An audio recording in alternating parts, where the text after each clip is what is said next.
Look over there, so you're kind of looking at the camera, but not exactly. What's going on? So, Ali Ahmed, Imagination Media, South Florida. How are you liking the event so far? It's awesome. I mean, this is probably the nicest Meet Magento event I've seen to date. I thought we were live. We're live. We are live, man, but we're all over the place. This is a casual environment, family-friendly, casual environment. That light's pretty bright, though. Yeah, well, you want to. You see It may be too much light, but it helps us stand out from the background. Yeah, it you know, definitely makes me look a little bit lighter. And then what we'll do is we'll cut out part of it. Once we get all this craziness worked out, we'll cut out a nice clean interview with you. So no, we won't. So yeah, man, no, it looks like a pretty sharp event. Lots of folks walking around. Saw lots of merchants walking around. The venue looks awesome. TJ's talk on B2B was awesome. It's killer, wasn't it? Actually, man, I was pretty surprised. give us some. Let's go ahead and pump TJ for a little bit. Let's pump him for a little bit. What were some of the highlights? What'd you like about it? Yeah, I got asked some tough questions on various things about how he feels, what's going to happen to various B2B sales agents and their future in terms of reducing B2B sales agents by 25%. And TJ's response to that was actually pretty sharp, where B2B technology solutions are going to actually free up those B2B agents where they can spend more time with their customers, some of their bigger customers, and build a better relationship. And how important relationships are, even with software involved. It's almost like I know what I'm talking about. Almost. In case you thought his head was getting bigger on camera, it's definitely getting bigger. He's got the hair blowing in the wind too. He's got the AC working for him there. Yeah. I gotta keep cool, man. The lights, they don't put out heat, but I start sweating, and big fellas, once they start sweating, they don't stop. Gary, did he abandon us? Do we know if the audio is working at all? If it was working a minute ago, it's working now, okay? So the thing is the audio actually goes through the camera and through the HDMI. So if the video's working, unless your battery dies there, this battery dies, or that battery dies, we should be fine, and those batteries last a while. Okay, because I tested yours. I'm not sure if mine is not on mute or anything, is it? It doesn't say mute, so it should be lit. Testing Kalen's microphone. Yes, we are legit. Awesome. We're good. Yeah, we're gonna cut it, bro. We're gonna cut it. We're recording it. The thing is, locally. Yeah, this is all gonna. It's working. Gary's confirmed. Beautiful. So, is this your first New York? Or you've been to New York before? For Meet Magento. I've been to New York before. I think this is my second Meet Magento New York event, and it's supposed to be the flagship Meet Magento event, and it definitely is showing like one today. Nice. Let's see. What else? So what have you been up to? What are you working on these days? We've been busy. We've been building a lot of Magento 2 integrations recently. We have 2 or 3 Magento sites that have gone live or going live within the next week or two, right before the holiday. It's always a smart idea. Nice. Now, you're in South Florida. What type of clients do you generally work with? What type of merchants? What do you got? What makes you guys unique? We seem to have kind of fallen into the fashion vertical, primarily because we focus on point of sale and ERP integrations to Magento, brick and mortar retailers that are looking for, fully integrated omni-channel solution. And those retailers today seem to be fashion retailers, where they've got a retail presence, multiple stores, want to leverage that in-store inventory online, running different point of sale systems in one integration. Yeah. New York is probably one of the biggest markets for fashion, I'd imagine. I mean, yeah. I get several customers that should be walking around here. Nice. I'm gonna go find Ali's customers. I'll be back in a minute. While he's occupied, I'm gonna go see if I can sneak in. It's a break. No, but seriously, as an agency, to invite somebody to an event like this, you got to have confidence in yourself and in your service, because you're essentially inviting them into the lion's den, and you don't want customers to get poached. So when I see an agency invite their customers, that shows me that they know what they're doing. They have confidence in, and they want the best for their customers. They want them to learn. And we saw the tracks and the talks as far as the agenda was concerned, and it actually looked really useful for a lot of our customers. So if you invite customers to an event like this, you either know what you're doing or you have no idea what you're doing. We know what we're doing. We're confident our customers love us and are going to continue with us. Most of our customers are long-standing relationships for a long time. So now, point of sale, I get asked a lot about point of sale? What's the best What are the best integrations to use? How do you answer that question for customers, prospects? It really depends on the point of sale the customer's utilizing. There's so many different point of sales out there now. It's more or less, it's less about the point of sale integration and more about the warehouse inventory management integration, right? So for most people, they're not really using a full-blown WMS solution. Most of them are probably utilizing their point of sale to do some sort of inventory and warehouse management. And the primary purpose is essentially to get all their products up to the web and inventory synchronizing, be able to buy online, pick up in store, be able to route orders to the location that they want to pick it up in, be able to track, multi-warehouse inventory on Magento, and be able to process orders from point of sale system. And what are, like, for different size? By the way, are we at the right point here? How close is this supposed? Is it supposed to be real close, or? Depends on how loud you want to get. Okay. I typically hold it right around here. Okay. I don't know. It may I gotta be get it out, closer. but Okay. we'll be fine. TJ knows what's up with the equipment, so the more background noise there is, the closer you want the closer you want it. These actually This is handle pretty well. this is the live test run. I was going to show up and test and do some tests and all these things, but the talent doesn't get here till the talent's ready to get I walked here, up and I said, "We'll do it live. We'll do it live." It's okay. The good thing about a live stream is it's supposed to be a little more informal. We don't have the best framing. I'm always half out of the camera in these things, I'm there now, but we could probably stand to go that way a little bit. No, it doesn't. But, you're making us look super white. Like, I look like a ghost. I don't know if we can, like, adjust it, make me look like I got a tan or something like that. I'll turn it down a little bit. I'm also wondering if we're picking up any sound from this. Yeah, I guess not though. Maybe darker. Well, are there any talks that you're looking forward to in particular? I was really looking forward to the 2 B2B talks that I saw this morning, and they held up. Nice. They held up. They were very informative. B2B is supposed to be the wave of the e-commerce future. I'm looking forward to the progressive web apps talk as well. Yeah. To learn more about progressive web apps. Haven't quite wrapped my head around, PWAs. I'm so excited about PWAs. I love me some. Like I said, in my talk, I kind of mentioned, you've got people like Phil and Brian Lang, and you've got a lot of futurists that are talking about things that are way off, that are exciting. Yeah. But I'm a nowist. I learn best and I do best when I have a problem that I can solve.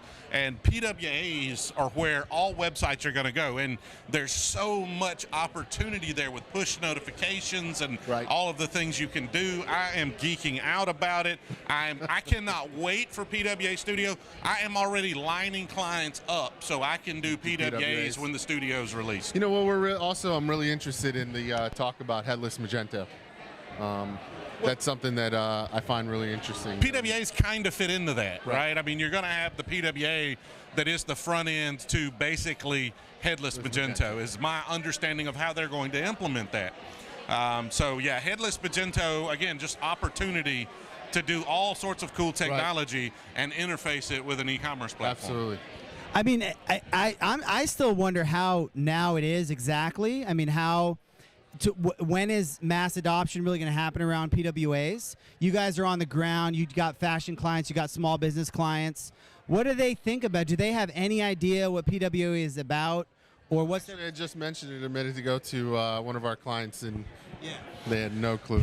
Every person I go talk to, fairly major merchants. I mean, I was talking. We want to pull you in day. later. If you sit down, we'll pull you in later. I was talking. That talk isn't too technical in nature, so we can send some merchants to that talk to really get a good understanding of what PWAs are and what they can do for them.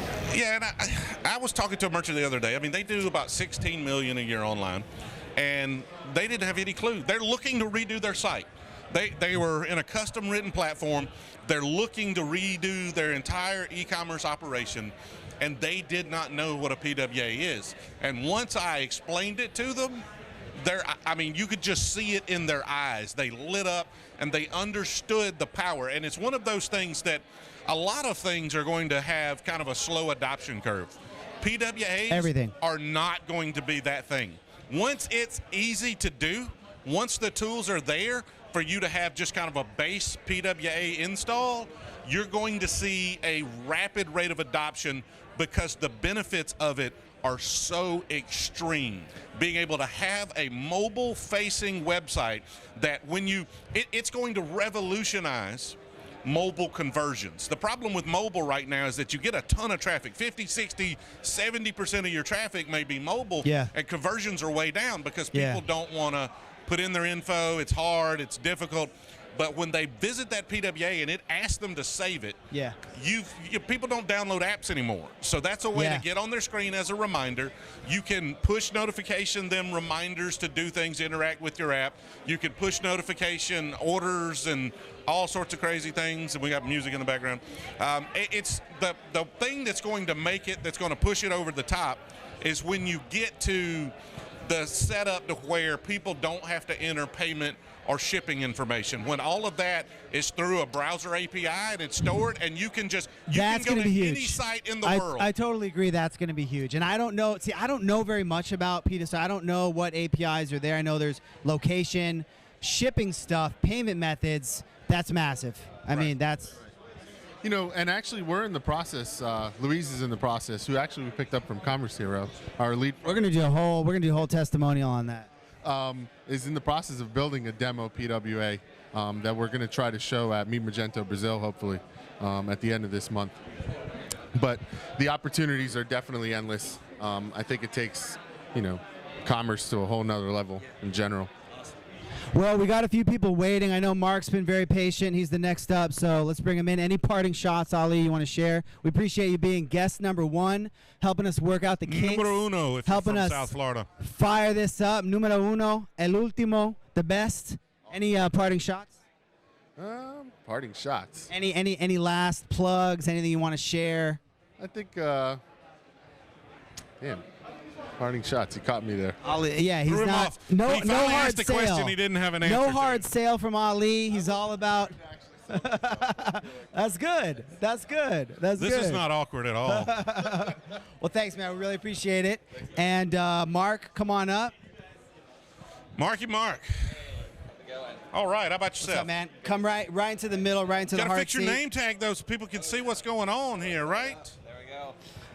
Mark Lewis, Natalico. Did I pronounce that right? You did. Natalico. Say Natalico, but it is Natalico. It's one of you those. got Lewis all wrong, though. I got Lewis wrong. Mark Luis. Mark Lewis. It's like the Target thing, right? Exactly. Yeah, it's fancy. It's really fancy. Very fancy. We were just talking with Ali from Florida. You moved recently.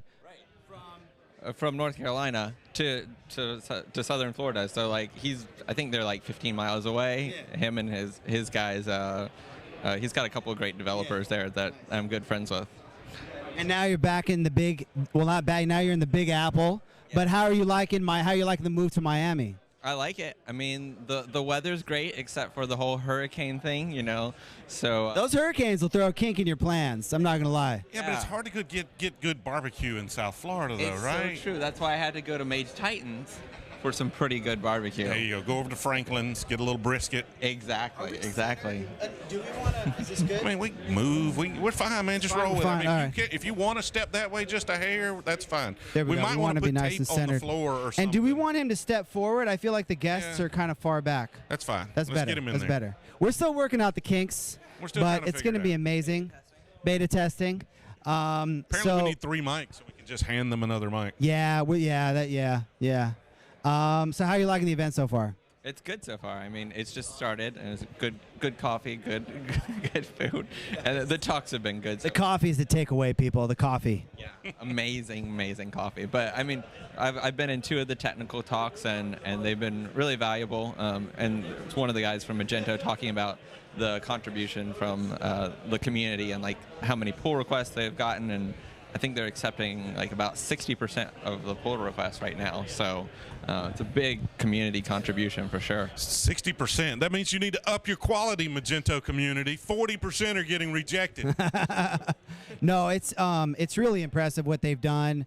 I saw somebody the other day that submitted a bug, got fixed in 5 days. I mean, stuff used to take 5 months if you're lucky. The community engineering team encouraging PRs, getting them merged in, I think is is awesome. What were the talks? What was the content? Some of the technical content that you liked? One of the talks was a good kind of sort of a review on using Git and Composer as part of your deployment workflows and making sure that you're really keeping track of everything that goes out and you're doing it in a safe way. The speaker was talking about how they originally started using Git and Composer, and if you do it and who was the speaker, by the way? I don't remember off the top of my head. It was the Swift Otter guy. Yeah. Oh yeah. Swift Otter. Yeah. I got to hear the story of that name. I know. It's an interesting. We got to hear the story of your name too. But sorry, I interrupted. The backwards name there. And you were just saying, if you just do like a general Git pull, which is a pretty easy way to pull in updates, it can cause issues. But if you do it in the right way now, where you kind of like pre-stage your content and pre-stage the code, then you can keep from, like, if there's an issue, it doesn't take the whole site down. Right. Because you got to deploy your static assets, compile, stuff like that. Yeah, especially with Magento too, it's a much bigger process to push out code. It's not just like switching out a file. It's switching out a file and then running a whole bunch of processes that if one of them fails, it would basically take down the site till you figure it out. Nice. And any other talks you're looking forward to, aside from the Sales for Developers talk, obviously? Yeah. To be honest, I haven't checked out the schedule enough. I get it, man. I'm all about the hallway track. I'm just here for the social stuff anyway. So, Mage Mojo sponsoring. There will be alcohol. There will be people hanging out and partying. That's all we're all here for. My kids are watching, so I will not be drinking any alcohol. The talks are only so you can justify it to your bosses. That's 100%. the only reason you justify it. 100%. Like that, and that's like people always talk about if you live stream the talks. It's all about the social. It's all about the networking, but you do need to have that justification for your boss to send you. Now, Mark is his own boss, so he does whatever the heck he wants. It's true. I used to have to figure out how to justify it, and now I just go and then I just tell the team I'm away, and you guys can take care of things while I'm away. Well, that's why I hired Gary here, so I actually still have to justify it to somebody, just so I feel part of the club. Yeah, if you've ever dealt with TJ on any kind of a purchase decision, we got to pull Gary. And what happens is TJ says, that sounds amazing. That's great. I love it. Tell me where to sign up. Just talk to Gary real quick. Well, the thing and then Gary puts the screws. Is I get excited. Like, I get excited about everything. Here's Somebody Gary. starts sales pitching me. Let's bring Gary I'm in. like, this is awesome. My job title is Dream Crusher. Yeah, he is the dream killer. And it's like, I love it. This is wonderful. We should absolutely do this. Run it by Gary. And Gary's like, why would we do that? And I'm like, Gary's like, I've been there. Gary's like, go ahead and send me some info, and we'll check in on that in 9 months. The black hole of send me some info. So Mark, you run your own agency, and a lot of people you may be doing some freelance, maybe a small agency. What's the experience been like for you?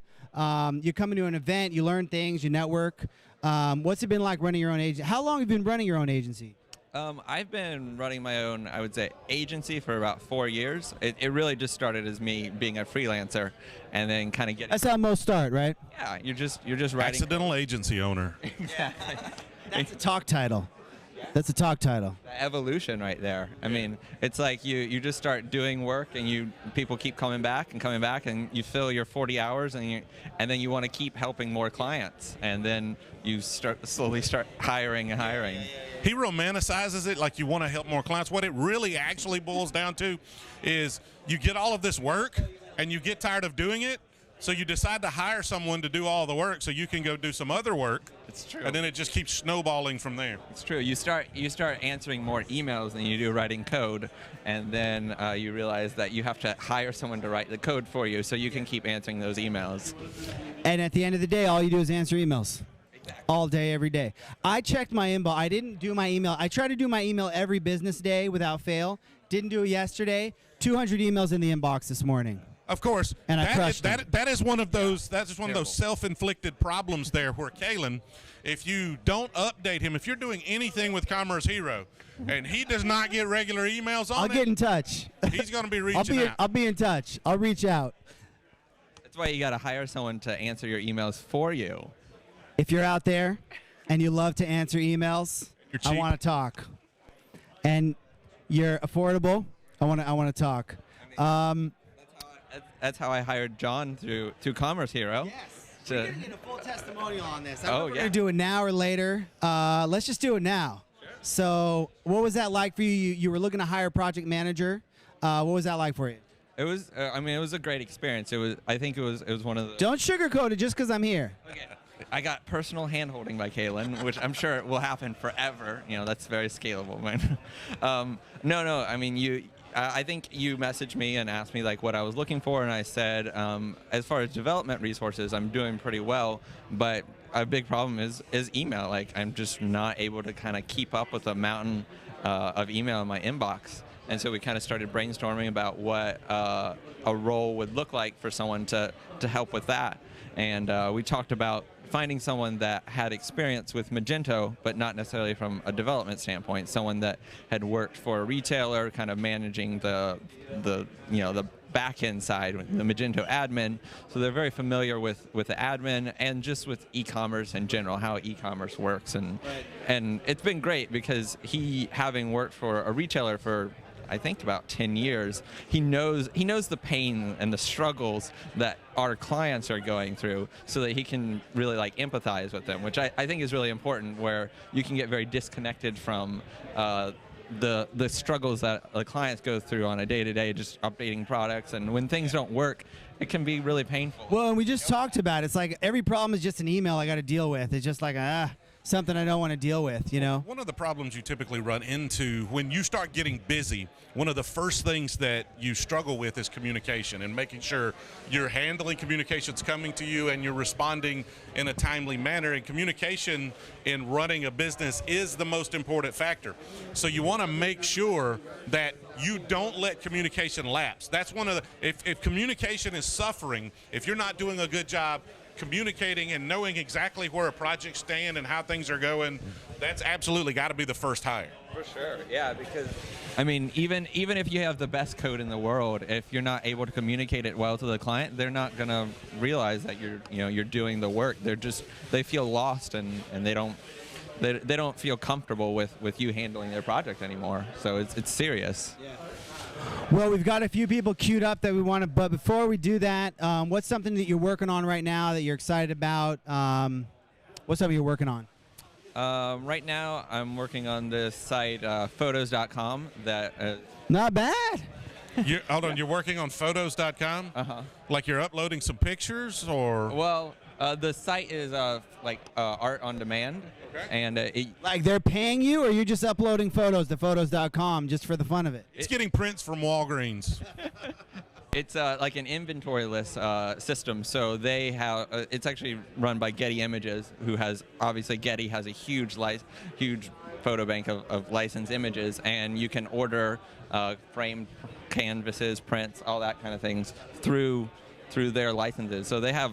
There's no actual inventory, but there's over like 250,000 photos on there that you can order, and it prints on demand and ships it out all over the world. That's a legit project, man. That's amazing. That's awesome. How do they handle the print on demand stuff? Is that a whole separate? Are you working on that? Is that a whole separate piece of technology? Yeah, well, they have two fulfillment providers currently, one for the U.S. and one internationally, and we had to connect to their APIs. So, when someone places an order, we, depending on where they ordered from, submit to their APIs, and then it goes into their system, and they print it, and they ship it out.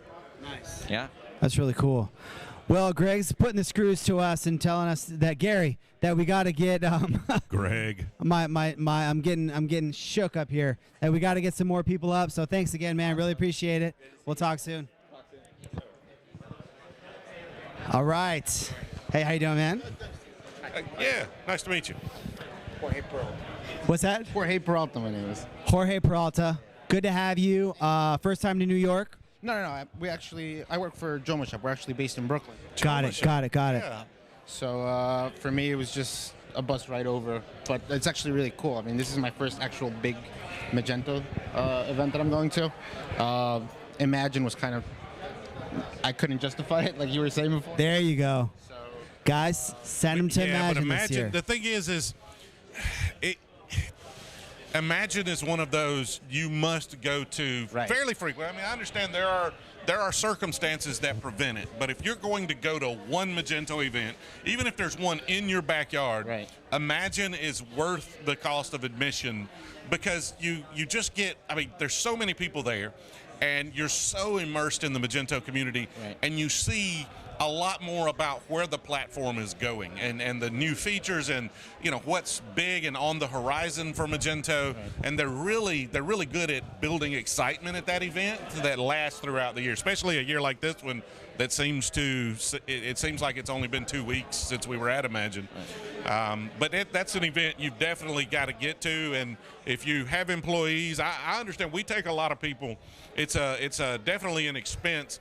It's an expense to get people there and to house them, but it's a whole nother level of expense to have them not working on stuff for a week. So I get it, but you need a hard sell on the bosses there on that one. I definitely will try to do that for the next time. I mean, I remember when I first started as a developer, I wasn't really focusing on Magento at the beginning, so I was doing more email marketing at the beginning, and I was sent to e-tail and things like that. So those were really, really, really awesome. And I remember coming out of there just feeling so like, okay, I learned something new, and I want to apply that to something. So I pitch a new idea to the boss, try to get something going, start a new email campaign. So that's kind of what I'm trying to get from this, and then I'm hoping next year I'll go to Imagine. But yeah, I mean, it's super fun. It looks really cool. I mean, for my first event, it looks really awesome.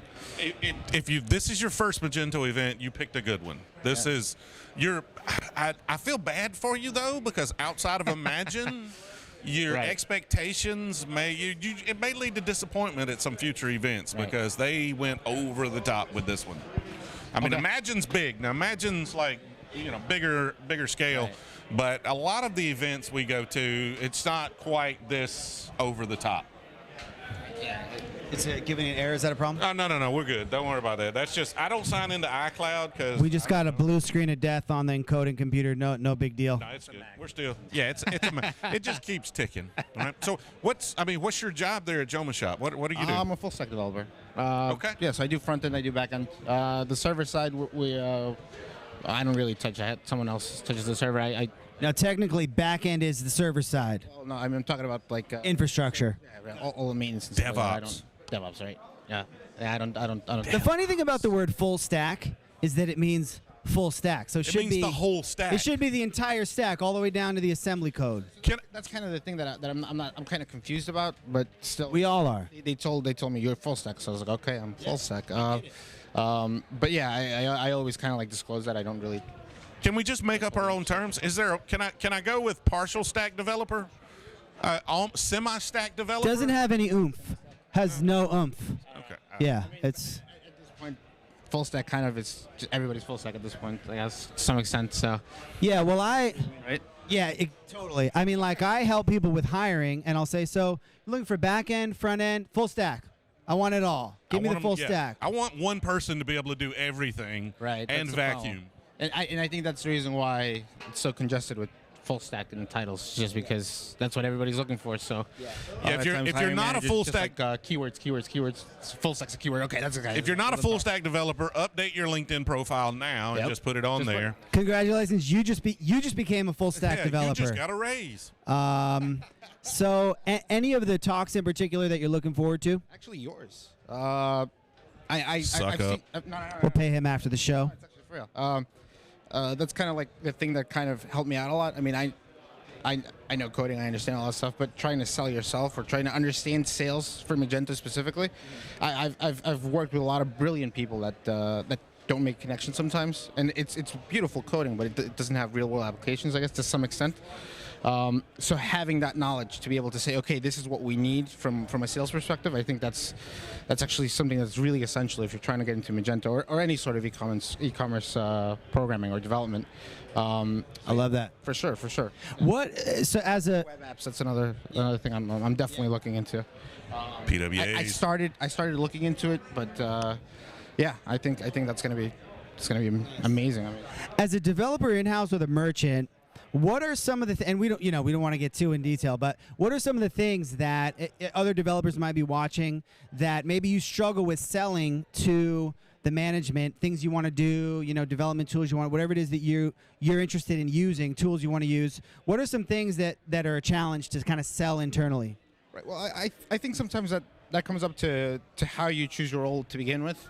From the get-go, from the point where I did my whole interview and everything, I saw that they kind of had a lot of trust in me. So a lot of the things that I've requested as far as tools and all that stuff, it has just been given to me because, and I think that's a lot of the times it's not to go so much for the money, but for the growth potential, and it's paid off for me a lot. So for me, it hasn't been much of a struggle as far as trying to pick things. That's great. That's kind of one of the keys. It really, when you're going into a role, it has a lot to do with how you set expectations initially. If you come in a certain level versus you come in at another level, expectations are changed. And then it becomes more difficult. You become unhappy eventually. I mean, it's just bound to happen. So for me, that was kind of important when I started looking at stuff like that. So, yeah. But I guess the hardest thing to sell was going to Imagine. Okay. So that was probably the hardest. We're working on it as we speak. We're selling it right now. I'm going to start giving a talk at these events, how to sell going to Imagine to your bosses. That would have a lot of people. That literally be the best talk at Imagine. It's like if you're on Twitter, you should do content on how to use Twitter. If you're on, so that would be. That would be maybe too late at that point, though. If you live stream at the next Imagine, you should be live streaming to people that are not there. See, this is what you got to do. If you're going to give a talk about selling a trip to Imagine at Imagine, you're a futurist because they can't use that till next year, and I am a nowist. So now is when I should be giving that talk. Right. That's a good move. So Joma Shop has created some waves in the Magento community in the last year with the 10-day build. 10-day build. Are we you want to talk about that, or is that off? I didn't want to bring out the hard questions first, but seeing how we have you here. Right. I mean, it was a big challenge, right? And WNYC did a great job with what they did, and I mean, it's kind of like the database was already there, so it was all about just hooking all that stuff up. I mean, and that's the beauty of Magento and the modularity of it, right? It's built to just kind of build things on top of each other like blocks, and then it's just meant to work. So, I mean, if you know how to probably do it, right? Which is, I think that's the hardest part, right? You kind of see it and you kind of just see this whole thing of files, and you don't really understand what's going on. But once you actually have an understanding of it, things like that are not really that. So what I heard is Magento is one of those platforms that just works if you know how to make it just work. Well, right. Makes sense. Well, right. Doesn't that make sense? If you're really good at it, it just works. It just works. Well, what we want to do is we want to take it to the next level. 10-day build, that's 6 months ago. We're going to build a Magento site on air right now within 15 minutes. What we need to do is find a merchant that sells 5 million or more. Right. That wants to allow us to do a one-day Magento build. One-day build. Actually launch Make it a hackathon. Right. That would be amazing. I'd sponsor that. Yes, but finding a merchant that does that kind of sales volume, I know a guy. Probably have one that does sub 1 million. Yeah. If we did a PWA, they would probably let us do a PWA in one day and launch it. Now, they wouldn't pay us to do it, but they would let us. Yeah. Well, it's only one day, so crowdsource it. Yeah. It would make waves in social media. The one-day PWA. The one-day PW. We have a title. It rhymes. It's good. Let's go with it. Let's get it done. Where do I sign? Where do we? I need to talk to the merchant. Maybe we do this at Imagine. Yeah. At the Imagine Hackathon. At the Imagine Hackathon. This is coming together. We do the one-day PWA. One day, Magento 2. This merchant's on M1. Magento 2 PWA website. Migrate all of their content, orders, everything. And one day. Maybe, though, to make it achievable, we make it separate from their main website. So it's not a full migration. It's a standalone site, right? They send a portion of their traffic to it, 10% or something like that. And we just make it a new site, put a limited number of their products on it. I'm so into this idea. No, let's commit. Let's jump into it. Now all we got to do is sell it. Yeah. Sell it to the bosses. Well, that's what you're... I'll help out with that in my talk. I mean, I think if we just had a merchant, would be good, right? If we just get some hackathon folks I think we can make this happen. I think we can make it I'm gonna happen. seriously look into it. If you're interested, get in touch. We're going to do this. You've got to get to Imagine first, though. That's the thing. So you have to make your. So what you do is that adds to your sales resume. There, it's like, I'm going to go do a PWA, and we're going to learn, and we're going to get all of this knowledge around building one in one day. So I mean, I know Joma Shop gets their sites done in 10 days. Now I'm going to learn to do them in one. Right. So you're in New York. What's the new Magento community like in New York? Have you been able to make it to any of the meetups? No, I actually haven't. That's why I'm saying it's the first time I actually been to this. I mean, I've been a Magento developer for 4 years now. So I'm still on Magento 1. I haven't even made my way to Magento 2 that much, other than the 10-day build, which was way too hectic to try to learn it. So I helped with whatever I could. Yeah. But what's it called? So yeah, so the meetups here, I honestly don't know. So that's kind of like one of the main reasons to come here as well, is for me to try and network, try to get an idea if there's any meetups, anything like that, so that I could kind of start growing as a developer. Not so much on a coding perspective, but from trying to exactly, yeah, trying to meet the right people, I guess, if that's the correct term. I don't know. Yeah, no, I mean, there's so many Magento people in New York, obviously, and there's several meetups and stuff. I think there's probably a lot of room for there to be more people involved and plugged in. So I think is that a wrap? Do we have any other questions? Any last questions you have, or parting shots, anything you want to share? No, just let's get the PWA done. Let's get it done. One day Yeah, PWA. let's do One day Yeah. PWA. Yeah, One day PWA. I think that'd be an amazing social media thing. I'm really starting to like this idea. And we live stream the whole thing. Oh yeah, anything can be done in one day. How many developers is it going to take? I've got to wait, see the PWA studio. Hopefully it's released before Imagine. We haven't got any sort of firm date on that yet, but. Well, but then isn't there the framework from, is it Devante? We're going to get them in. I think there's other frameworks that we can use meanwhile. I mean, there are things we can do, but I wouldn't go too far with developing a client site, not using the official Magento We're not going to go that far. It's one technology. day. We're not going to. I hear what you're saying, though. We want to ideally use that, of course. And if it's of not course. there, we'll figure it out. Yeah. But yeah, we're definitely going to have to use a framework, because we can't reinvent the wheel in one day. But it'll be interesting to see at what point do you get the law of diminishing returns by adding more people to the team. Yeah. Yeah, too many smart people in the same room is sometimes not. Go ahead and have a design ready. I mean, we're talking about we're going to create the HTML. Got to be similar to stock. Create the HTML, launch the site, migrate everything. This merchant, I'm trying to think if they don't have any custom functionality, except for they have one little like discount system to where if you're a member and you have like a number, you get like 20% off an order. Right. That's pretty much the only custom functionality they need. Yeah.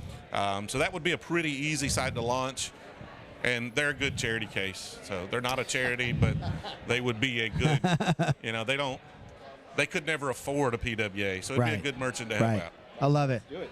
Well, Jorge, thanks so much. Really appreciate it. We'll catch up soon. Thank you very much. Awesome. I'm looking forward to your talk. All right, man. Thanks. Appreciate it. So who have we got next? Did Gary give you the list? We got Who anybody? we got next here, Gary? Anybody? Y'all talk too long and Eric disappeared. We got Swift Otter over there. Lost Eric. Let's go rope him in. Sorry to interrupt, guys. Can we pull you in? We talked too long and all of our guests left. We've got the lounge over here, and they got tired of listening to us ramble, and they Get just right into rolled the on. center. Where's your? I mean, what? You don't. No name tag, You don't sir. have a name tag. Sir, do you belong here? Do we need Yeah, to? No name. Okay. Go all Austin We'll ta- Powers. Like, you don't even Are we have a okay name on tag. Yeah. Do we You want know- to? do you know how many anonymous henchmen I've killed? Just go ahead and lay down. Lot of bodies. Joseph with Swift Otter. How's it going so far? Awesome. I'm loving it. It's a great conference, meeting some great people, and I just love to talk and learn. Really, that's why I come here, is just to learn. No, you just gave your talk. Yeah, it was good. We had a little issue with the AV, but it was talked about Git and Composer 2 technologies, that Magento 2 heavily utilizes, unlike Magento 1. So it was. So I'm assuming that was definitely on the business track. No, it's developer track, technical. Yeah. That sounds like something that business people can wrap their heads around.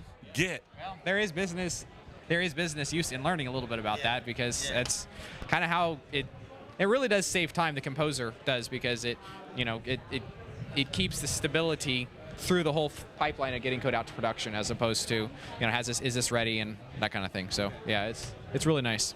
Now, we didn't get a chance to see the talk because we were out here doing things. Give us a little bit of some of the content, some of the highlights of, talk a little bit of, you can get a little nerdy. We can get a little nerdy because we got too developers. Nerdy, but a little nerdy. Yeah, we'll geek out. Yeah, okay. Yeah, so basically, there's obviously Git. Git is it's like keeping a journal. So the code that you modify, that you work on. So, and the cool thing, they know what Git is. What's that? The people know what Git is. Git is version control. Yeah. So this is a technical audience. Yes. Yeah. So it's journaling. Composer is package management. So we're delegating journaling to other people. One of the biggest challenges, the cool thing about Composer is that it allows, it reduces technical debt. So as soon as, and Christoph from Foodman was talking about this, as soon as you download a module from a vendor and you drop it in the app code directory, his take is you literally have technical debt. You just accumulated it, because then now you have to keep it up to date, and what developer ever does that? So Composer, I sure don't. Yeah, Composer makes it super easy. You can update those things? Composer, you just run Composer update. As long as it's within the version requirements, it's super easy. So on the other hand is code reviews. So by default, without a SATA smear or something like, or including the vendor folder. Without a what now? A SATA smear. Basically, it's your own version of Packagist, Packagist.org. I think you just made that word up. So you don't have a way to do code reviews, unless, or either that or you include it in vendor. I just saw Max Chadwick tweeting about that. Yeah, that's where that came from, exactly. And it was something I had not really thought of. I always code review the first one, but who's to say that someone's GitHub credentials didn't get hacked and they inserted some malicious code, created a new tag, and now you just drop that on your website. So it's more convenient, but there also is some security considerations, more from a business perspective, to keep in mind. Right. So what's your workflow on that then? How do you do code review on external dependencies? To this point, we've done code review on the first one, and if that seems like a good, solid system, then we accept it from there. Yeah. But this has kind of made me rethink that a little bit. So we will be working on maybe another solution. Well, and it goes to the importance of using vendors that you trust, and there's a lot there where if the code quality is a certain level and there's somebody that cares about their code, you can assume they're going to care about future updates. Yes, and that is pretty much the route we've taken already. So if we trust them, it goes in Composer. If we don't, it goes in app code. So it's not going to be updated as often, but if the initial code review looks good, then you can pretty much assume that. Right. You would hope to assume that. Right. Now, I don't know if you want to talk about this or pitch this at all, but you're talking about the idea of taking what you guys have done around deployments. Yes. And maybe product. I don't know if you want to talk about that a little bit. Sure. Yeah. So ultimately the whole culmination of this Git and Composer deal is to get code out to production efficiently and easily, and so. There's multiple solutions out there. David Alger at Classy Llama has his Capistrano. There's Mage Deploy 2, and we've been using a system that we created. It's Bash script, so it's easy to modify. It's easy to work with. It's the GitHub repository Swift Otter / Magento CI. So we open sourced it. It's freely available. So then there's also I'm working on building out the documentation on it, but it works. It's built on Jenkins. It interacts with GitHub, and it really is also dependent on the GitHub workflow. So master branch and feature branches coming off that. But now, is that the one you were thinking about productizing, and you decided to open source it? Open source it, yes. And actually, I'm working with Eric at Mage Mojo how to build some of this into the Mage Stratus platform. And that's the Magento difference right there, right? It's just about every other platform out there would have tried to make money off of it, would have closed it off. Yep. And instead, you give it away so that everyone could benefit from it, and people don't have to reinvent the wheel. I mean, you just get to work on what's important to you. You don't have to work on the same thing someone else is working on. Yes, and I love to help the community out. They've helped me out a lot, and this is a way to give back to them. And so I'm also really excited to see this built into the Stratus platform, or some version of it, because kind of literally an end-to-end hosting and deployment platform. Right. Now, because I think a lot of agencies deal with this decision of that they build something that's cool, they think about productizing it, but it can be challenging. The economics are different from an agency model. What was that decision process like for you? Sure. Well, ultimately, a product is the epitome of it that an agency wants to get to. That's. I think I was at a breakfast the other day, and that was there. It was an agency. There was more marketing, and that's what he was wanting to do. He was wanting to get investment for that. But so this was a solution we've worked up for the last 2-3 years. And so I was just wanting to see, is this something that's going to be helpful to other people? Considering we had some of the other great platforms out there, the solutions for that, the David Alger, I think this one is from a little bit different aspect of that. It handles that, but it was a difficult decision. But I think it's for the best of the community that everyone is able to use that. Yeah. And as an agency, when you put out open source, there's so many benefits. You're helping the community. You're getting some building authority from that. You're giving talks. So branding. That's what it's all about, right? Branding. It's branding. You get credit for being I guess an innovator or some sort of technology guru in the platform, right? So it's all about just kind of getting your word out there and letting people know. I mean, that's what you have to do as a small agency that's just really trying to get exposure. I think we're small as well, so I completely understand that. Any chance you can to have another company using something that has your name on it or publicity around some sort of technology you're providing, well, that's a good thing. Yes, and it's fun to be able to help people out at the same time. That's what's really neat. You're solving real problems. Cool. Right. So let's we'll talk about less serious things. Swift Otter. There's a lot of creative names out there for agencies, so I always like to know where, like Jamerson, literally, the J in TJ stands for Jamerson, but it's Jamerson with an O. I have three. Very confusing. Names. Thomas Jamerson Gamble. It's very confusing. Were you just talking origin story of Swift Otter? Yeah, we switched to something less serious. Yeah. You asked the tough questions. No, I'm curious too. I'm curious. The domain with an O wasn't available, so I just changed it to the A. And sometimes you got to do what you got to do. Not, but like on my frequent flyer miles, like my airline tickets, they always spell it with an A, and I can't change it in their system. And so far, it hasn't kept me from getting through TSA, but I'm expecting it to happen sooner or later. But Swift Otter, where did that come from? Well, I love otters. I think it's just as a animal. I wish I could. Just a big otter fan. Like that happens a lot. You run you know what? I run into a lot of people. It's like, you know what? I'm just a fan of otters. I'm just an otter guy. Yeah, I'm just. that happens. Some people are cat people. Some people are dog people. I don't know if that sounds He's quite an right. otter Swift guy. Cat. Yeah. So you like otters? Yeah, I liked otters, but really it embodies what we want to be. Swift, we work to have very quick turnaround time for issues that clients want us to work with. That's where the CI came out of, the continuous integration, getting stuff quickly out to staging production. Did you want me to hold it? Or? I'm so sorry. So it's an otter or a rodent? So you wanted to be a fast rodent? I'm not really quite sure if it's a rodent or not. Okay, I'm just curious. I don't. Rodent is one of those categories. There's a lot of things that aren't. You didn't realize they were rodents, and they are. Squirrel. A squirrel. I didn't even know that. I didn't know that. That's one of those. It's a weird one. About that one, I knew. Well, Joseph, we got a couple people in the queue. Thank you so much. Really appreciate it. Yeah. We'll catch up with you soon. We're gonna bring 2 people in at once. Uh-oh. Come on into the middle. 2 folks. TJ, you got to do some work with the mic. I'll get Eric. And That's you fine. Get Okay. Him. Eric Heilman, I believe we've met before. Mojo Stratus. Hey, Yes. step this way just a little bit. Let's get in the center. Yeah. Just step in just a little bit. We need a little X. Yeah, we need lines, but if we got like 3 people versus 4 people, we have to move back. It's a process, man. It's a process. And TJ, you want to? So, what's your name? And then give him the mic. I was like, where are we? Yeah. Max. So who are you with, Max? Oh, Belvici company. Belvici. Yeah, Belvici. B2 Magento development. Yeah. Magento development. Nice. From Belarus.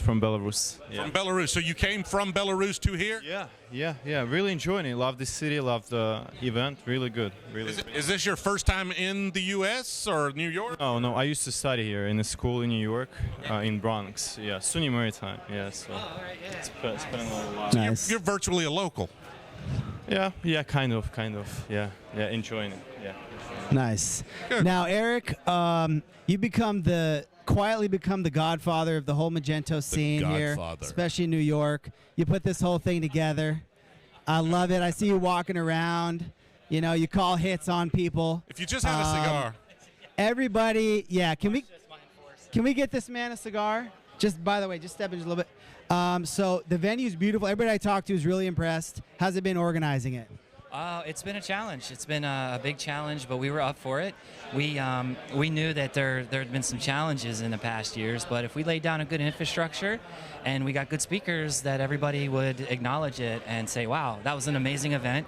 Magento needs a major New York event, and this establishes it. So we have a contract to do it for the next 2 years. So we're going to go big, and we were telling everybody we're going to go big, and we went big. So we went now that big. you've got an entire year to prepare, are you going to go bigger? Yeah, actually, we've already had people coming up to us and saying like, Thursday, you got to start next year. We want to have a big presence there. We want to get in on it. So, yeah. I've got this talk I'm working on called "The Shopping Cart is Alive." Should I give that one? The shopping cart. You should do a QA session. We should get Phil. We should get Phil who says the shopping cart's dead. Let's do a battle rap between you guys. Yeah. Let's see who can do the most convincing argument. Max, is the shopping cart dead or alive? Alive, of course, alive. Always alive. There you go. You can touch it. You can touch it. You can touch a shopping cart. You can reach out and touch it. Shopping cart molestation. Totally.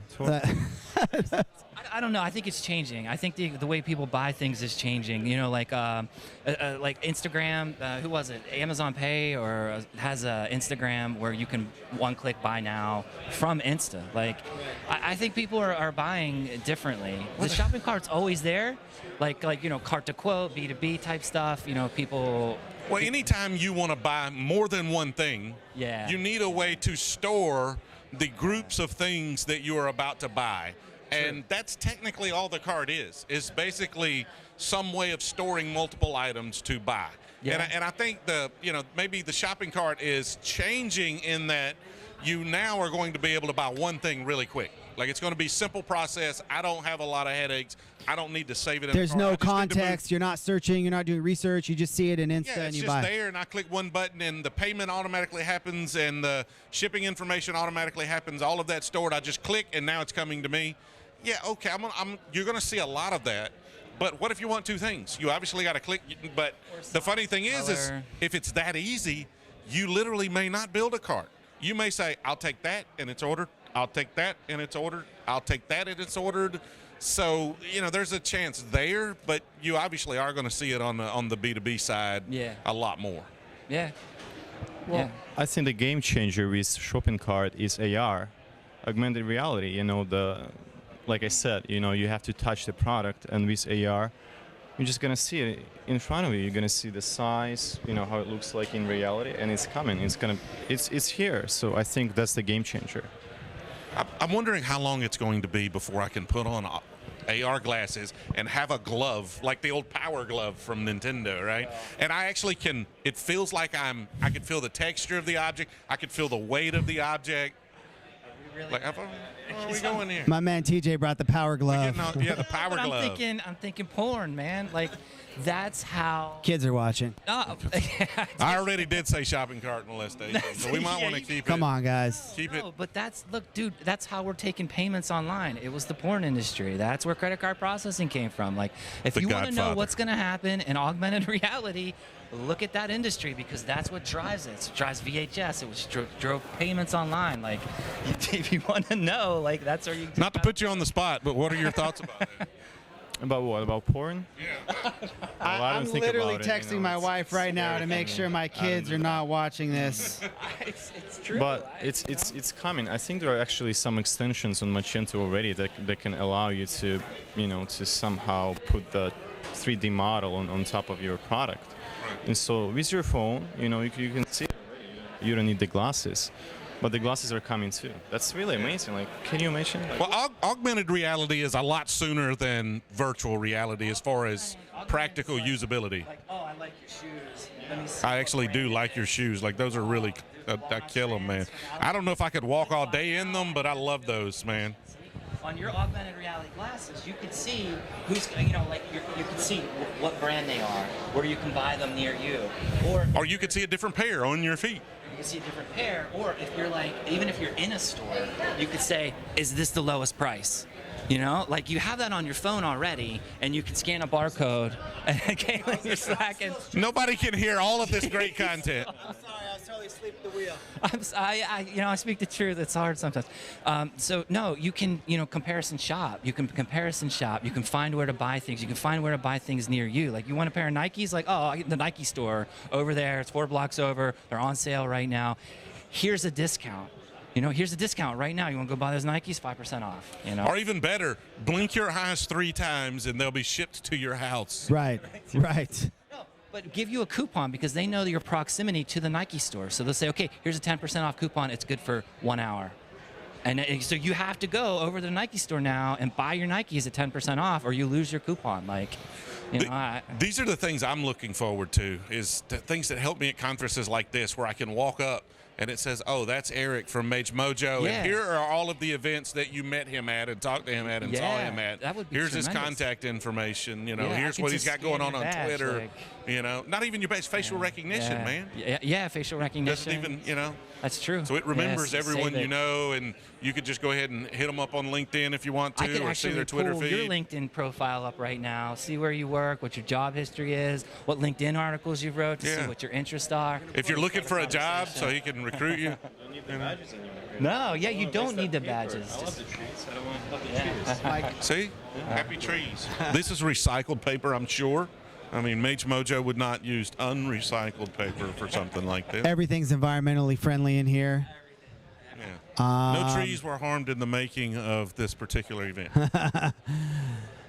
Yeah, the shopping cart's changing, and I think the progressive web apps, that was a big focus on our track this year. There's a lot of topic about that, going from responsive to the web app style.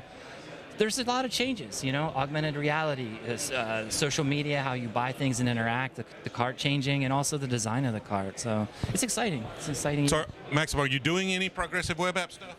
Have you jumped on that bandwagon yet? Well, we're getting there. Yeah, we're getting there. So not yet. Not quite. You're kind of looking at it, but you haven't. That's a no. That's a no. I don't want to say we're it's not, okay. but we're not. I don't know a thing about progressive web apps. No, that's a really interesting industry for us, but we really want to focus on Magento in itself, the omni-channel experience.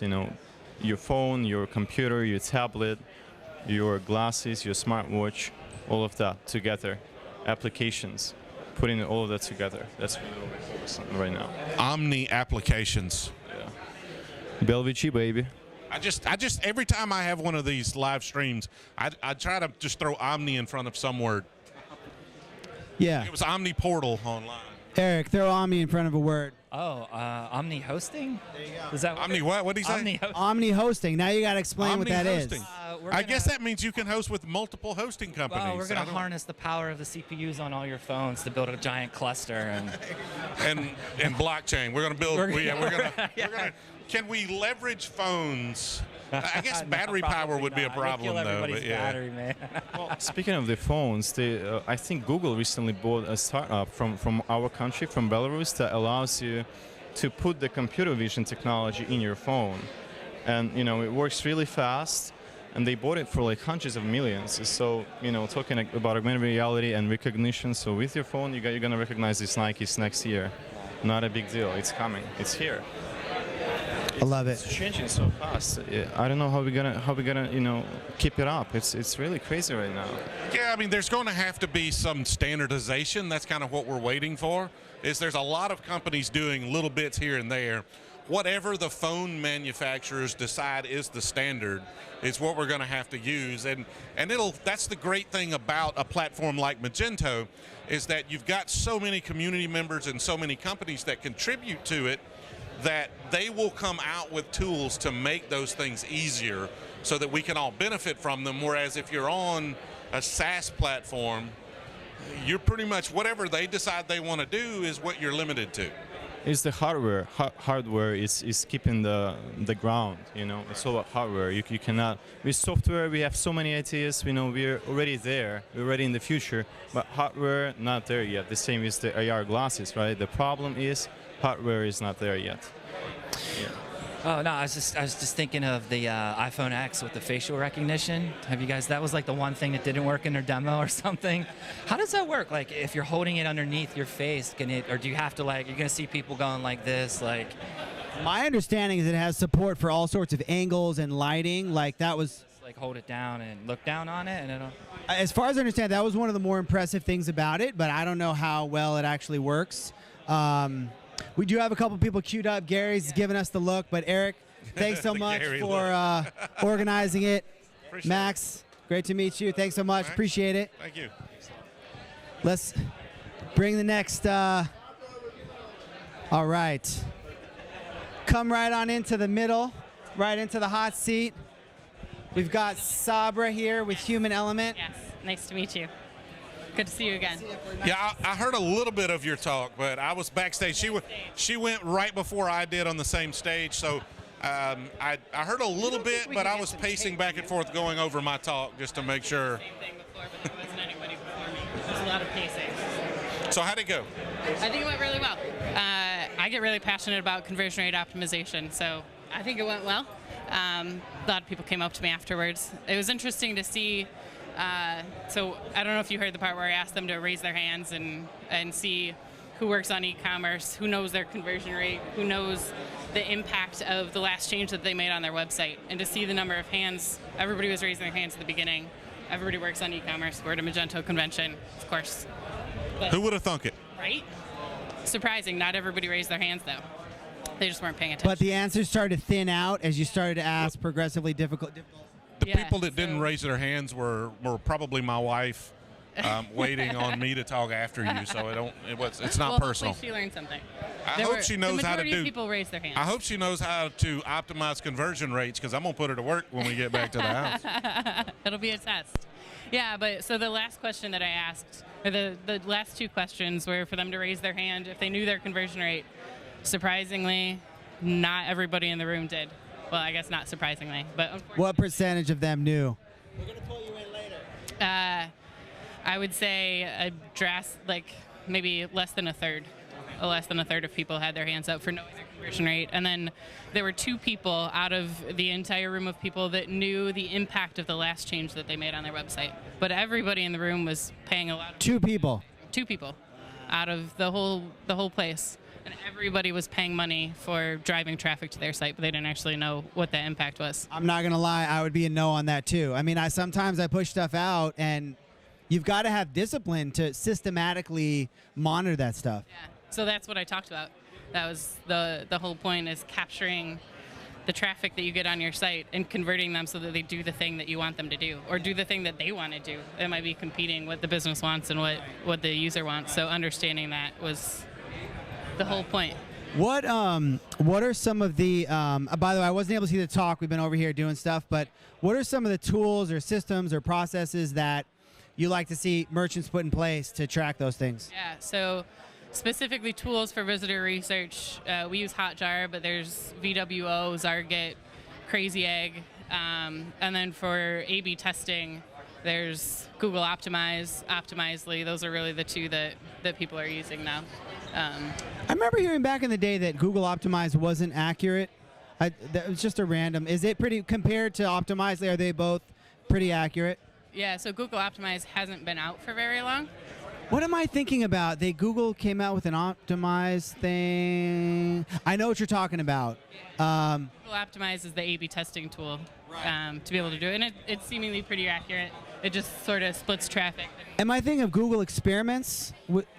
I don't know. I can't remember. Google comes out with so much crap I can't keep up with. Yeah, they've like killed more products than most of us have ever even thought of building. That's the problem. Like if Google releases something in your market, you might as well just go ahead and sell your company now at a fire sale before you go out of business. Yes and no. They did come out with a hiring thing recently. I don't know if you saw that. They came out with a jobs platform. But is it specific for? It's not. And that's the thing, is that anytime Google does something, it's not going to be niched down enough. They serve such a broad audience, but. So, I mean, Optimizely is great. It's just a little bit more expensive than free. Right. Google Optimize is free. So. It's a lot more expensive than free. It's true. It's like thousands of % more than zero. It is. But That's why I like Hotjar and or Google Optimize. It's such a low barrier to entry. If I talk to an entire room of people and nobody's doing it at all, convincing a merchant to spend thousands of dollars to do A/B testing is probably a lot more difficult than convincing somebody to do something for free and pay a little bit of hours to get it up and running, and you can see the return on investment of $0. It's a much easier sell, right? It is. When it's like, hey, this costs nothing. Why are you not doing it? Exactly. Like it flips it from is the juice worth the squeeze to you're stupid for not doing this. Yep. Yeah. So I don't have to have the conversation of is it worth doing? It's like get it set up, get it on your site so you can start doing it, and I'll show you why it's worth doing it. And then maybe if you outgrow Hotjar, Google Optimize, you're still convinced that conversion rate optimization is something that you should pay attention to, and then you'll invest a little bit of money in it. Do you have anything in place if let's say development deploys something and marketing didn't get a chance to set up an experiment or something like that? Do you have a way for them to know, hey, something went live, it's not being tracked? Like, how do people, what do you put in place to make sure the departments talk to each other so that every time something's rolled out, it's being tracked? Yeah, so Google Analytics helps with that a lot. So the first step of conversion rate optimization after you understand what your goals are is looking at your data and figuring out where your holes are. So every time you do a deployment, if you make a notation in Google Analytics of what you deployed, just list the branches or some of the features, and then if you see an increase or decrease, you know where to start. So if you see a decrease after you do a deployment, okay, it's probably related to this. Let's start to do some A/B tests.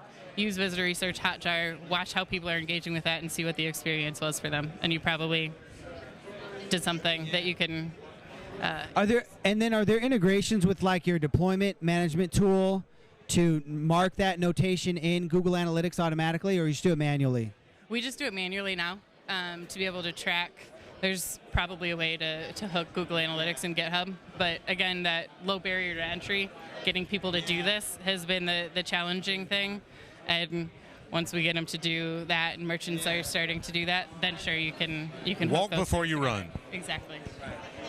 What are any interesting experiments you've seen lately that have shown nice improvements in conversion rates? Yeah, so one that I spoke about earlier today was a page that there were conflicting goals. So the users had one goal that we saw by engaging the site, and the business had another goal, and being able to A/B test. Could you break that down? What is that? Yeah, so we saw on a page that it's for a university, and the business had a goal of getting people to apply on this certain page. Users, when they got to this page, weren't ready to apply. They needed more information. And so there were tons of links on the page driving them to do different things, 3 columns, a whole bunch of different information, and the users were getting confused. So seeing that and not doing the thing that we wanted them to do, we did a couple different A/B tests to change the hero image, the banner, the layout of the page, and I can't remember the last thing. But we saw, based on that, an 82% increase in conversion. It's a big one. If you're watching along at home, that's good. That's a good number. Thanks, man. Appreciate it. Awesome. What do you think for the crowd that's here and the size of merchant that's here, whatever that is exactly, what do you think are some good things that, I mean, we've talked about some of the basics. What are some of the intermediate level things that people should be looking at? Yeah, so really drilling into, I guess, some of the intermediate stuff we find a lot is bug fixes and just things that are broken and not working. Then once you fix all those things, you start to see how people are actually engaging and using the site and drilling into one small change. So something that I found recently, there's a really cool page that had a lot of features that nobody was actually getting to because the name of what it was in the header was not clear. And so it had the word Finder in it, so people were thinking that it was like a store locator or Finder, like what store to go to, and they're on a retail site to purchase something. And so just changing that and doing different tests for the language of what that specific page was and driving that traffic, it didn't need to increase conversion, it just needed to get people to go to that page that were already on the site. So drilling into some specifics of that, of changing names, and it's incredible how much changing the name of something drives traffic. So it might not increase conversion percentage, but it possibly leads to an increase in sales because a higher percentage of your traffic is getting into that funnel. Exactly. So if you've got a page that does everything and everybody that gets to it does what you want, you may pay for SEO and PPC to drive people outside, but if you've got people on your site already, why not get them to go to that page and experience that feature as well? Sometimes I think, copywriting, how much you could improve conversion rates just by going through and looking at your copy, That and forms. Forms are a huge one. With Magento, you've got your cart forms and your checkout forms, and paying attention to those and at what step people are dropping off. If it's the shipping step, you can see that they're leaving it shipping because they're either checking somewhere else that doesn't have to pay as much for shipping or what have you. So being able to do A/B tests on that specific section where people are dropping off is really helpful. So maybe your customers are motivated by free shipping, maybe they're not. And it depends on what site and what business and user you have. So testing different things that will work on one site versus another. I've been surprised at some tests that seem like a no-brainer and don't actually work. But the majority of people took that no-brainer and implemented it and probably experienced a negative impact. What are some of the ones that come to mind, some of the weird ones? Putting you on the spot here. The tough questions. Email sign-up is not one that's a huge motivator for conversions, for purchases for e-commerce, but it's super valuable. And so getting people to sign up, some sites it really works to have that pop-up, even though a lot of times it's a pain and users don't like it. It gets conversion, and so playing with that copy. I've always been under the impression, and my experience has said that telling the user what the specific offer is that they're going to sign up motivates them to sign up. If I know I'm going to get a 10% offer, then I'll give you my email address. That seems like what most people do and what the industry out there. I've seen a couple sites recently where just saying that they're going to receive something and not telling them what it is has actually drastically increased people's sign up because they know they're going to get something. They just don't know what it is. So having some mystery in there. Yeah. Well, oftentimes the anticipation is actually better than the reward, right? Yeah.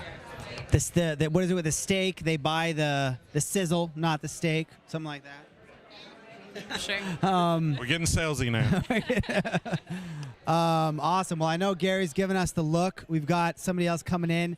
Anything else you want to share? Any points from the talk or anything you want to plug? Yeah, I think just do it. It's a low barrier to entry and has such a positive impact. So if you're spending a whole bunch of money driving traffic, shift a little bit of that budget to paying attention to the traffic that you've already got. Just do it. Nike owns that trademark. We are in no way infringing upon those words. We recorded, my daughter is starting to do a YouTube channel where she paints, and there was some background music from Lilo and Stitch, and the video got demonetized. Or no, it got blocked entirely. Just 'cause we didn't even do it on purpose. So the disclaimer is important. I appreciate that. Yeah. So thank you so much. We really appreciate it. Can't shake your hand because my hands are full. Thank you so much. Talk to. What have we got going on now? Come on in.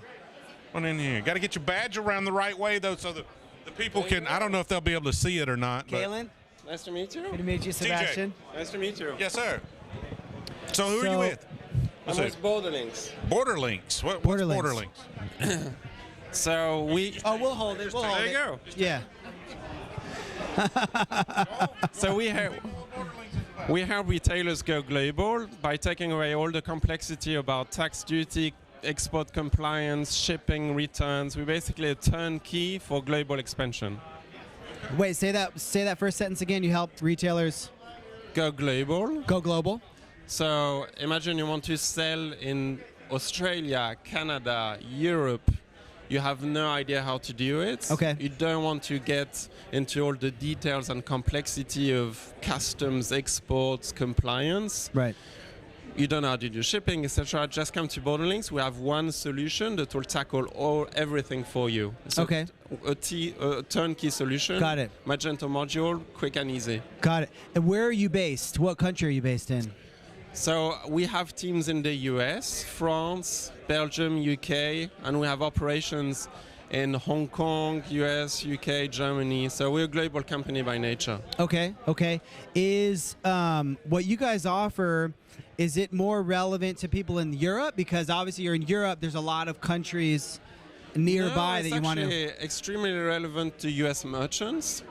So because a lot of international customers want to buy from US merchants, either because of a better price point or because the products are just not available in their own market. Okay. So there's a huge demand in English-speaking countries or in European countries for US products. Got it. By the way, if you want to give him the mic, that way we'll pass it back to you. That way, we'll pass to you for... So let's say I'm a merchant. I'm a merchant in the US. Walk me through. What does it look like? I want to start selling into. First of all, what would be the country I'd want to look at first? Let's walk through an example scenario. What would be one of the first countries to look at? So you would look at English-speaking countries because the customers will be speaking the same language. So Canada, UK, Australia, Hong Kong or Singapore are great markets for you.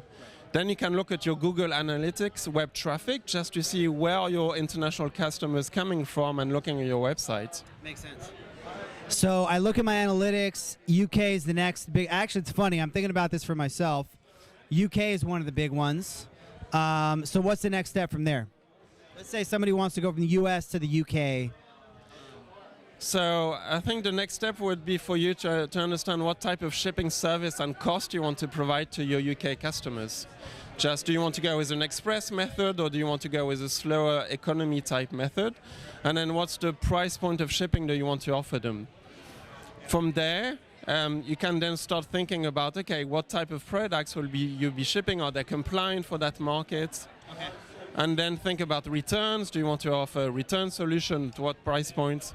Well, on the compliance side of things, how do they know do you help them navigate? How do they know what the compliance issues even are with their products? So we have a consultancy role when we onboard our clients on a solution. So we can take the catalog, give it to our data customs team. They'll look at it, analyze it, and tell you, okay, those categories or products might have an issue, or you might need extra paperwork. Those products are totally fine and will be okay. Do you have any customers that deal with this type of thing? Is this something that, as an agency, TJ, is this something that you run into? I mean, we don't have too many right now.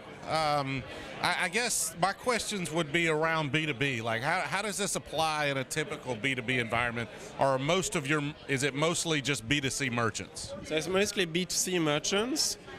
We tend to see a lot of traction with fashion type retailers, but other categories that export really well are anything related to beauty, anything related to vitamins or pharmaceuticals. So those are top categories where there's a lot of global demand. And now, is there a reason those industries are the ones that you're seeing the most frequently? So yeah, there are a few reasons. One is because the brands in the US are well known globally and there's a high demand for them. Secondly is the type of products that export well because they tend to be small and so the shipping cost is not going to be prohibitive. And lastly, from a compliance point of view, they tend to be easy categories to export. So are you most of your customers are US-based companies exporting overseas, or does it go both ways? So it goes both ways. We have a very strong customer base in Europe that are exporting globally, and we have a good customer base in the US that is also exporting globally. So it kind of works both ways. I used to work for a merchant that sold like supplements, shakes, that kind of a thing, and I remember looking at going into Canada or other countries. Some of them have really strict laws around. Laws around disclaimers you have to give and things like that. How do you help people navigate those? I mean, obviously you're not a lawyer and things like that. We'll put that out there, but how does that work? So again, we can consult with the retailer and help him understand what are the requirements for this type of categories. Because we don't manufacture the product, we can't take responsibility, but we can guide the retailers through what are the things they need to check and what is possibly the extra paperwork he needs to include with shipping those products to those countries. Okay. Can you talk about your pricing model at all? Sure, it's very simple. It's transaction-based. We only invoice you for shipments that have actually been delivered to the customer, because that's where we add the value. And so, you don't have any kind of software-based monthly fee. It's really, you ship, it's delivered to your customer. We helped you, so we invoice you based on that. And can you share what the transactional costs are, or is that? So it will depend a little bit on what are the types of services you want to use at Borderlinks and what is your volume. So, we kind of work with the client to understand specifically his needs and what are the features that he requires from us, and then work a pricing model from there. Got it. Well, did you have? Yeah, one last question. If you've got these certain industries that are your most common customers, if I were to bring you or someone out there were to be watching this, and they have unique challenges that maybe you've never tackled, it's a unique situation, or they're in a market that you're not currently servicing, do you help them figure that out and provide the services, or is it pretty much the markets that you typically serve that you try to adhere to? No, absolutely not. So we add new markets every year based on the demand of the retailers that work with us. And so we'll help them both with competitive shipping rates and also on the compliance side, making sure that we have the data to calculate tax and duties, and that we can bring them the information they need to know about in terms of compliance for the paperwork. So now we're a full house service, and we really take a retailer by the hand and help him to enter the markets he's interested in. Nice. And how does the Magento integration work? Simple. We have our own internal Magento development team. We've built from the ground up our module. And so it's a plug-and-play integration. You have access directly to our development team for support, and we can tweak things here and there so that it works well with your integration. We also make sure we do the end-to-end testing and resolve any conflicts with other modules. So it's, it's pretty much a white glove experience for the integration itself.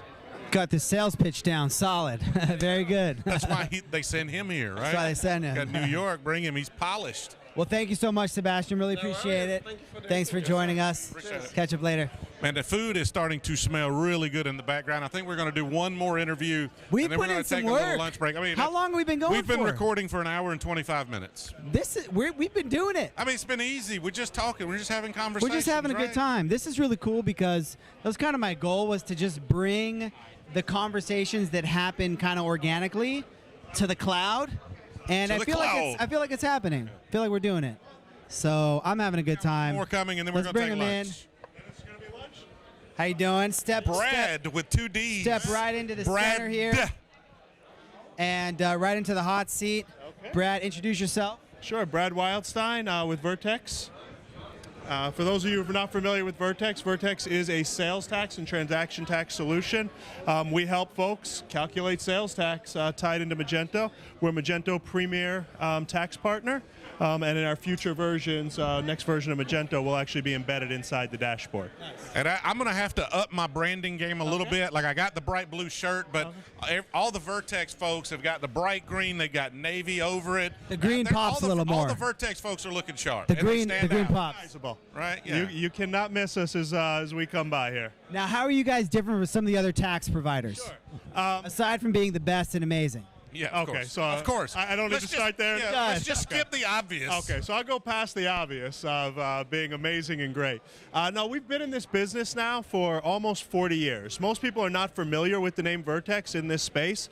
We predominantly started in the enterprise space, so 80% of your Fortune 500 companies today deploy Vertex. Brands such as 80% of Fortune 5. Wow. So they started high on the hog, and now they're slumming it, and you people can actually sign up. Exactly. We launched our cloud solution. I joined Vertex 4 years ago. It was a big part of launching our cloud solution. That now transcends from our smallest company all the way to the largest organization.